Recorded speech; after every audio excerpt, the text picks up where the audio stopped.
Hello, welcome back to my channel, Open Heart Healing. My name is Sarah, and I apologize, I'm still kind of sick, but I'm getting better, so that's good. But my voice is a little rough, as you can hear. And I'm a little stuffed up. But I wanted to keep doing these readings because I love doing them so much. So, and then especially after yesterday's reading wasn't the best reading. It was kind of it was fine, but if you watched it, it was just kind of intense and wasn't like one of those fluffy love and light kind of readings.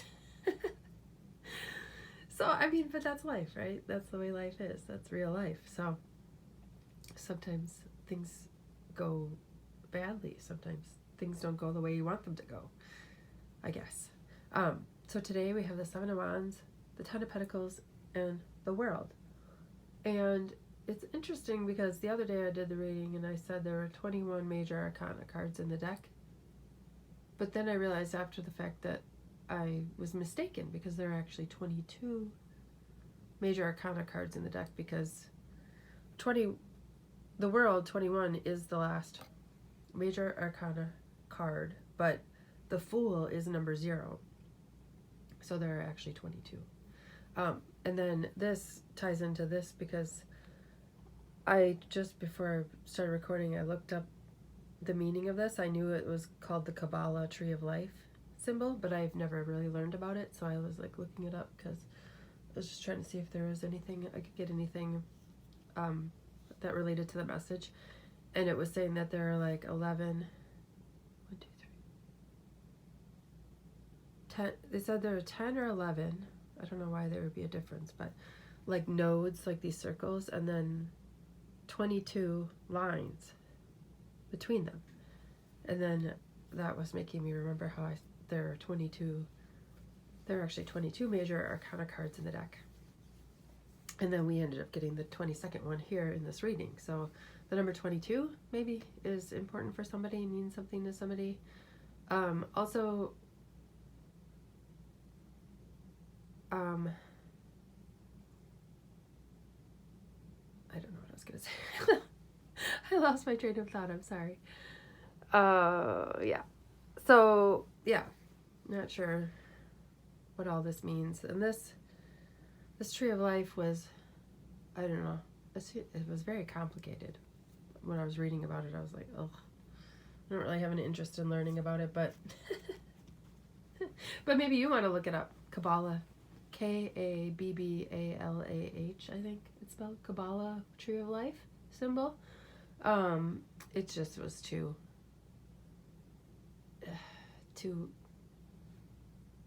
much for me to want to learn about. But I thought I'd mention it in case somebody's interested. But this symbol was making me think of like bringing heaven to earth. And the only way that we can bring heaven to earth or create heaven on earth is by creating it from within, from ourselves. Because we are of the earth. So the only way heaven can be on the earth is through us, is if we bring it here.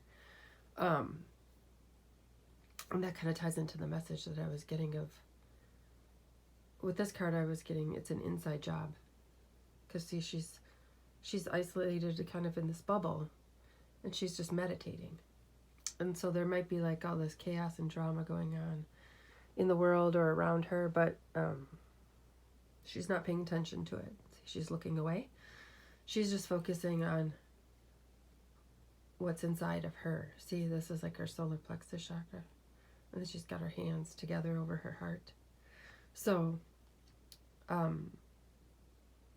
she's just tuning all of this noise out to focus on within. And that's how how she's going to create her own heaven on earth. Because this card is kind of like, the Ten of Pentacles is a card of having it all, kind of happy family, happy home, plenty of money, comfortable in the material world, comfortable in the physical world. It's the pentacles that represent the physical world, things that are tangible of the earth. And so that's kind of why I was getting that message of like bringing heaven to earth, creating heaven on earth.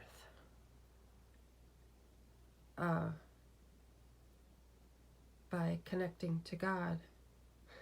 I'm like a broken record. I just say this all the time, but I think this is what I was mostly here to say to the world, is connect to God within yourself, within your own heart, and then you can bring God to the world that way. Like, God can only come to the world through our hearts, through us.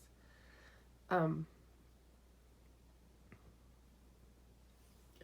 yeah, the world. So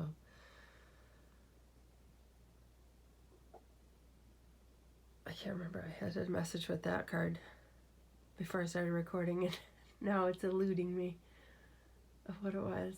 I guess I'm kind of a little. I apologize. I'm a little foggy still with being sick. I'm not quite on top of my game, like she would be on top of her game. So, but yeah, this is just like basically, if you want to create heaven on earth, if you want to bring God to the world, just ignore all the crap and go within, do your inner work, your soul searching or whatever, meditate, and then you can you'll be on top of the world if you do that, I guess, is the message. I'm just getting like, you can have it all. You can have it all. You can have the spiritual, mystical, magical side and experiences, and you can have the amazing physical life that you want to create. So I'm also getting to, like, if you spend time visualizing on what you want to manifest, the life that you want to manifest, if you spend time imagining it in your mind and picturing it, like, let yourself daydream about it, of what it would look like, what it would feel like, because the feeling part is very important in the manifesting. It's like, you have to know what it's going to feel like. This is reminding me of in the nicer months here, I like to find 4-leaf clovers in my yard. I planted my yard full of clovers just so I could look for 4-leaf clovers in my backyard. And every time I find a 4-leaf clover, I find like hundreds every year, hundreds of 4-leaf clovers. I have so many. I press them and then I laminate them. If anybody wants a 4-leaf clover, let me know. I'd be happy to send you 1 or 10. I have so many. I don't even know how to get rid of them, but it doesn't matter. But every time now, I just started it this last year. Every time I find a 4-leaf clover, I say thank you and I kiss it. And then I started saying, I'm the luckiest person in the world. And I really let myself feel that every single time I find one. I in that brief moment, I embody that feeling of just awe and amazement of like what it would feel like to feel like I'm the luckiest person in the world. And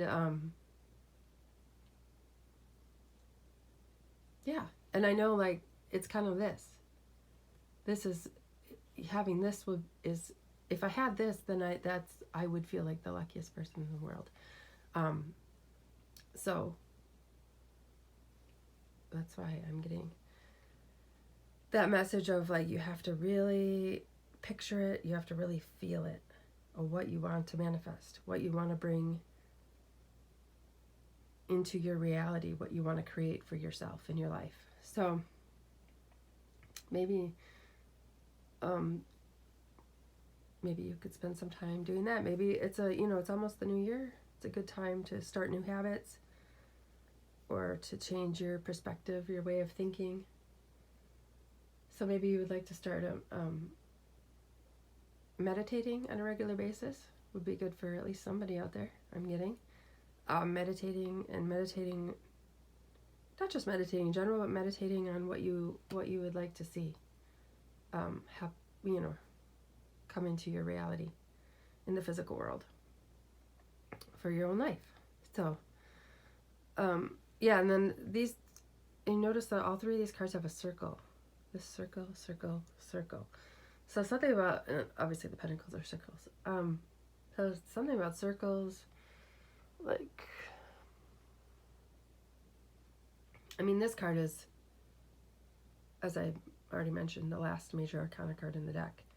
And it symbolizes a lot of times coming full circle. The completion of a cycle. Starting, starting something, starting a new cycle. So I'm not really sure. It's kind of, okay, so I'm getting now that like the circle is like the oh, I may have to cough. I apologize. Like the astrological year is a circle, right? Like a wheel, like the calendar. Not our calendar, but like the astrological calendar is like it's like a circle, like goes through the different signs every year. And but it's not just a circle. It's not just two-dimensional. Like everything is multidimensional and like quantum or whatever. And so it's not actually just a circle. It's actually a spiral that goes up. So it goes around every year. You go around the circle through all the months and all the signs and all the energies. But each time you get to the starting point, you're like a little bit higher up. So it's actually like a spiral that goes up like this. I don't know if that's coming through on camera. Oh man. Sometimes I'm given concepts that are just hard to put into words or explain. But anyway, so it's like a circle, but you go up a little higher every year and up a little higher, and you go through the energies and you learn the lessons, and you come back around, and you might come back and revisit the same energy with a similar lesson, but you'll be like a little bit higher perspective, and then the next year you come around and you're a little bit higher. So it's actually like a spiral that spirals you up, like a spiral staircase, if that makes sense. So if you were looking straight down at it, it just looks like a circle, but it actually has many layers, many levels coming up. So that's kind of cool. Yeah, so anyway, sorry, this is kind of a longer video today, so I'm going to end it. I don't think I have anything else. I'm just getting like excuse me, I'm just getting you could create anything you want. Like, the world is your oyster, and you have all these options. See all these wands and stuff. You have all these things that you could bring into reality, and it's up to you. And it depends on the choices that you make of what comes into your reality and what you manifest. So choose wisely, choose intentionally, and I hope you have a great day, and I'll see you next time. Bye.